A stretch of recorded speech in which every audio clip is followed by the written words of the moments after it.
नमस्कार बच्चों, मैं रीता कुमारी गांधी स्मारक +2 उच्च विद्यालय के विज्ञान की शिक्षिका हूं और मैं आज जैव प्रक्रम पाठ के परिवहन तंत्र के बारे में पढ़ाएंगे। तो सबसे पहले है कि हम लोग जैव प्रक्रम पाठ में पहले पाचन तंत्र और श्वसन तंत्र के बारे में पढ़े थे। तो पाचन तंत्र में हम लोग पढ़े थे कि आहार नाल में भोजन का पाचन होता है। तो जो हम लोग कार्बोहाइड्रेट खाते हैं, प्रोटीन खाते हैं, वसा खाते हैं, जो भी खाते हैं उसका आहार नाल में वहाँ पाचन होकर के छोटे छोटे मतलब जटिल से वो सरल पदार्थों में टूटता था। तो वो जैसे कि कार्बोहाइड्रेट से ग्लूकोज बनता था, प्रोटीन से अमीनो अम्ल बनता था। तो वो है जो वहाँ हम लोग देखे थे कि कूपिका में यहाँ आहार नाल में क्षुद्रांत्र में क्या देखे थे कि उसका अवशोषण होता है। अवशोषण होने के बाद वो रक्त में चला जाता था। रक्त में जाने के बाद कोशिका के प्रत्येक कोशिका में पहुंचने के बाद ही ऊर्जा उत्पन्न होता है। तो अभी हम लोग पढ़ेंगे कि परिवहन तंत्र के बारे में पढ़ेंगे। वहाँ हम लोग पढ़े थे कि पाचन तंत्र में कि किस तरह भोजन का पाचन होता है, लेकिन उस भोज पदार्थ के जो पोषक तत्व हैं उसका हमारे शरीर के प्रत्येक कोशिका तक किस तरह से पहुँचता है उसके बारे में हम लोग इस तंत्र में पढ़ेंगे। तो इसमें तंत्र में पढ़ने से पहले हम या इस तंत्र में हम लोग क्या पढ़ेंगे कि पादपों में परिवहन क्या होता है और जंतुओं में परिवहन यानी कि मनुष्य में परिवहन किस तरह से होता है। तो सबसे पहले हम लोग पढ़ेंगे कि पादपों में परिवहन क्या होता है। तो पादपों में परिवहन तंत्र पढ़ने से पहले हम कुछ शब्द पढ़ेंगे जिसके बारे में उस तंत्र में पढ़ने के बारे में आएगा। तो इससे पहले हम लोग को जानकारी उसकी होनी जरूरी है। तो सबसे पहले विसरण क्या है। पदार्थ के अणु अधिक सांद्रता वाले क्षेत्र से कम सांद्रता वाले क्षेत्र की ओर स्वतः गति करते हैं जब तक कि सभी जगह सांद्रता समान न हो जाए। तो विसरण हम लोग क्या जानते हैं कि स्वतः होने वाली प्रक्रिया है जिसमें पदार्थ के अणु अधिक सांद्रता वाले क्षेत्र से कम सांद्रता वाले क्षेत्र की ओर स्वतः गति करता है। इसका हम लोग कक्षा 9 में भी इसके बारे में हम लोग पढ़े थे। विसरण के बारे में पढ़े थे और प्रासरण के भी बारे में पढ़े थे, लेकिन थोड़ा सा हम इस परिवहन तंत्र पढ़ने से पहले इसके बारे में जान लेंगे तो ज़्यादा अच्छा रहेगा। तो ये था विसरण। अब हम जानेंगे कि प्रासरण क्या है। तो प्रासरण भी जो है एक प्रकार की विसरण का ही प्रक्रिया है। क्या है? एक प्रकार की विसरण की ही प्रक्रिया है। इसमें क्या होता है, दो भिन्न सांद्रता वाले घोलों के बीच होने वाली एक विशेष प्रकार की विसरण क्रिया है जो एक अर्धपारगम झिल्ली द्वारा होती है। इसमें विलायक के अणु कम सांद्रता वाले क्षेत्र से अधिक सांद्रता वाले क्षेत्र की ओर गति करते हैं। यहाँ पर भी हम लोग क्या जाने थे कि अधिक सांद्रता वाले क्षेत्र से कम सांद्रता वाले क्षेत्र की ओर गति करते हैं। लेकिन ये जो है हवा में भी होता है, क्योंकि हवा में भी जो गैस जिस तरह की हम लोग अगरबत्ती जलाते हैं या इस तरह हम लोग लगाते हैं तो उसका जो सुगंध है जो दूसरे कोने तक या दूर तक पहुंचता है वो किस प्रकार से पहुंचता है, इसी विसरण प्रोसेस से ही पहुंचता है। तो वो था जो कि हवा में हो रहा था। लेकिन यहाँ पर जो प्रासरण की क्रिया है ये घोलों में होता है। ये किस तरह में होता है? विलयन में। और ये एक विशेष प्रकार से होता है क्योंकि इसमें दो विलयनों के बीच एक अर्धपारगम झिल्ली के द्वारा होती है। इसमें क्या होता है कि जैसे इसको हम जानने के लिए क्या देखेंगे कि मानते हैं कि इसमें हम 2 बिलियन लिए हैं जिसमें 1 बिलियन में यहाँ पर हम लोग एक अर्धपारगम झिल्ली लगा दिए हैं। तो जो इस तरह के जो बिलियन है इसमें चीनी की मात्रा, जैसे कि बिलियन क्या है, चीनी और पानी को हम लोग मिलाते हैं, वो क्या कहलाया? बिलियन। तो 2 तरह का बिलियन बनाएंगे। एक बिलियन में चीनी की मात्रा ज़्यादा होगा और दूसरे बिलियन में चीनी की मात्रा कम होगा। कहने का अर्थ हुआ कि जैसे 1 गिलास चीनी में यहाँ मानते हैं कि हम 8 चम्मच चीनी डाले हैं और दूसरे गिलास के पानी में हम 1 चम्मच ही चीनी डाले हैं।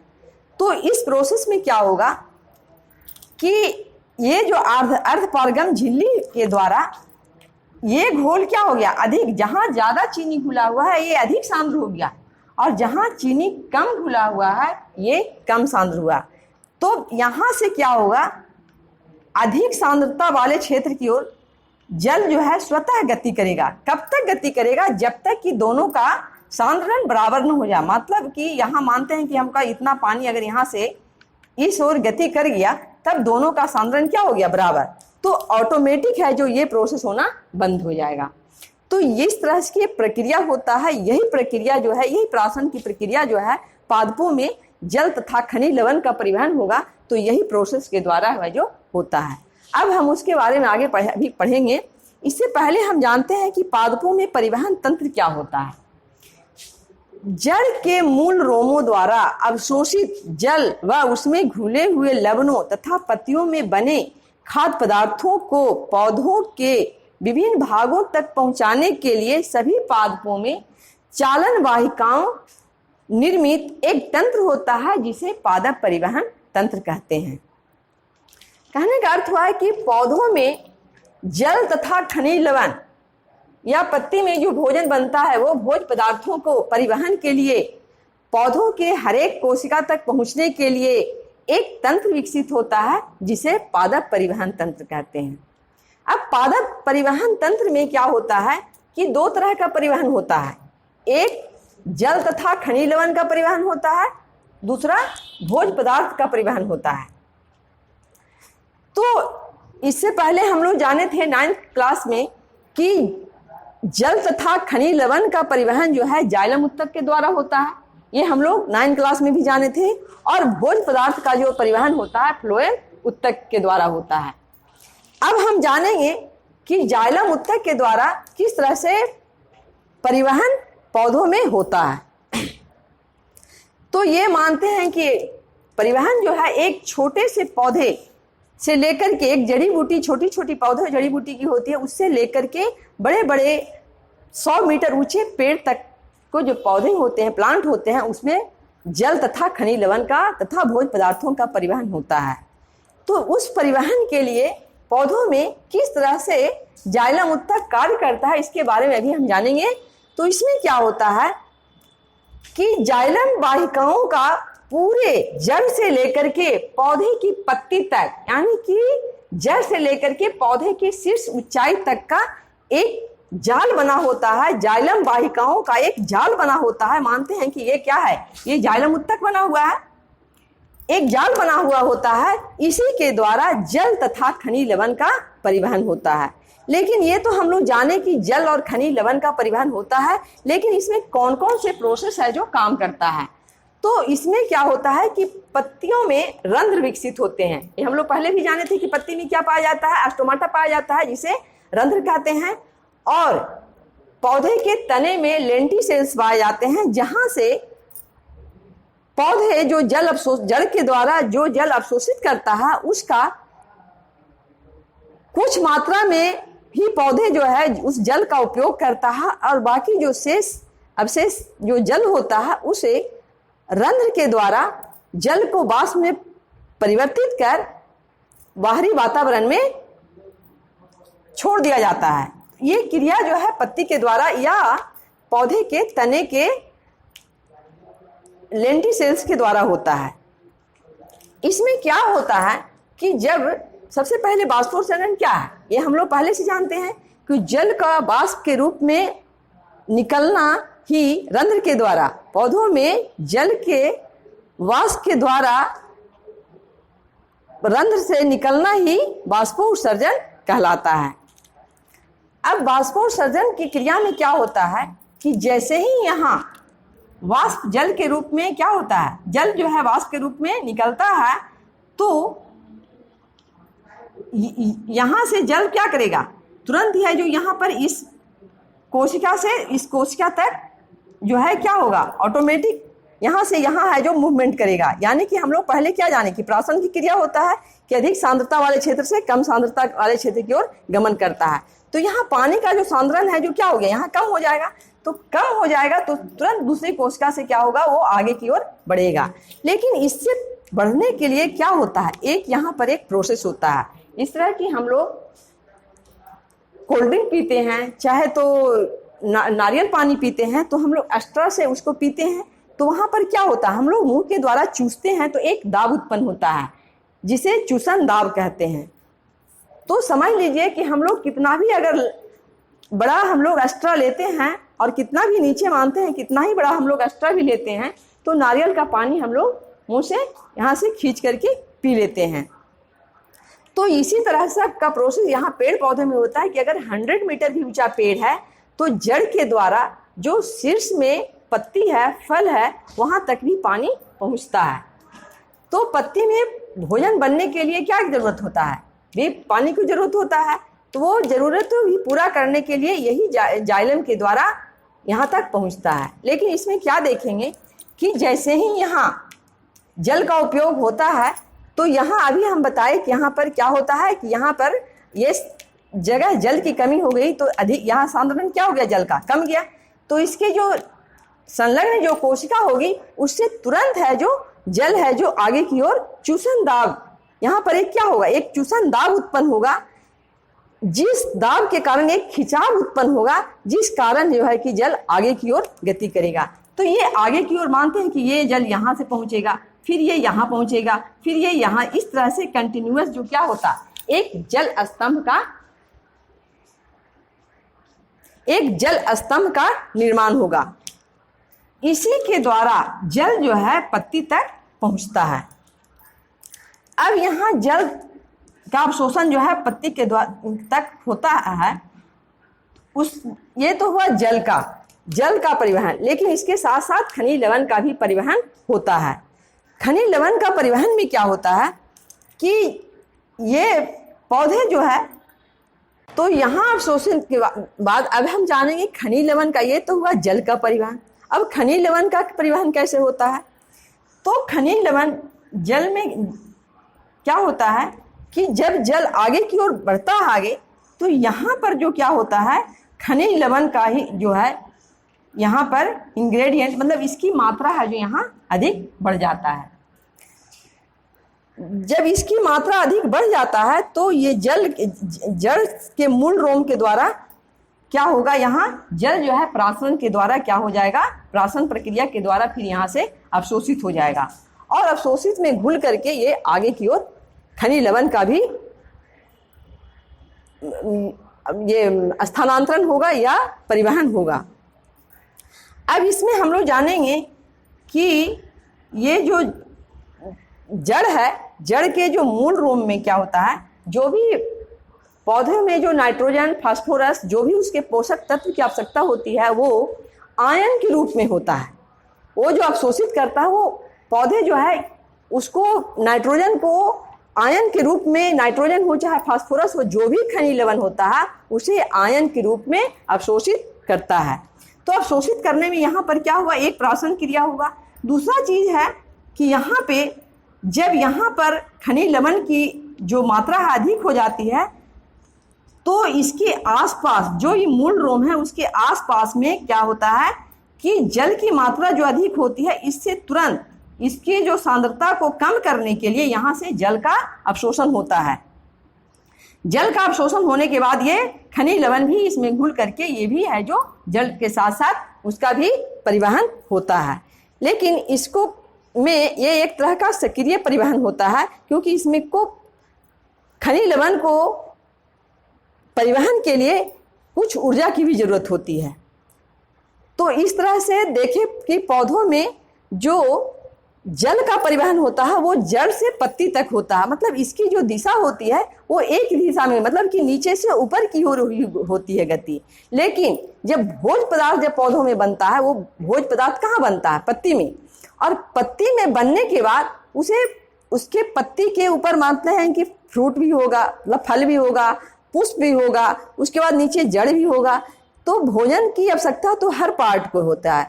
तो यहाँ से जो भोजन का जो स्थानांतरण होगा वो पौधे के में दोनों दिशा में, ऊपरी मुखी भी होगा और नीचे की ओर भी गति करेगा।